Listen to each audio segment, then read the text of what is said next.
हिस्सा ले लिया। सुमन लिट्टी चोखा बनाने में बहुत माहिर थी, इसलिए उसने 1000 लिट्टी चोखा बनाकर कुछ ही घंटे में तैयार कर दिए। सुमन प्रतियोगिता जीत गई।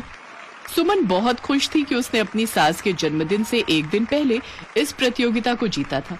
सुमन चुपचाप घर जाती है और किसी को कुछ नहीं बताती, पर सुमन के हाथ लिट्टी चोखा बनाने की वजह से बहुत सूज गए थे, जिस कारण उसके हाथों में दर्द हो रहा था।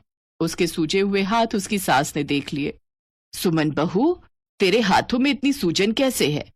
क्या हुआ, कोई चोट लग गई है क्या? माँ जी, बस वो ऐसे ही, पता नहीं क्यों सूज रहे हैं, अब शायद मौसम की वजह से। अरे, दरवाजे की घंटी बज रही है। सुमन जानती थी कि वो वॉशिंग मशीन आ गई है जो उसने जीती थी। हाँ भैया, अंदर ही ले आओ। सुमन, ये क्या है बहू, कुछ मंगवाया है क्या? आंटी जी, ये वॉशिंग मशीन है। Washing machine? पर हमने तो कोई वॉशिंग मशीन ऑर्डर नहीं की। बहू, तुमने की है क्या? माँ जी, ये वॉशिंग मशीन मैंने एक प्रतियोगिता में जीती है, लिट्टी चोखा प्रतियोगिता। मेरी तरफ से आपके जन्मदिन का उपहार, ये फुली ऑटोमेटिक मशीन। सुमन अपनी सास को प्रतियोगिता के बारे में बताती है। सुमन की सास सुमित्रा की आंखों में खुशी के आंसू आ जाते हैं और वो अपनी बहू सुमन को गले लगा लेती है। मेरे जन्मदिन के लिए तुमने इस प्रतियोगिता में हिस्सा लिया और 1000 लिट्टी चोखा बनाए।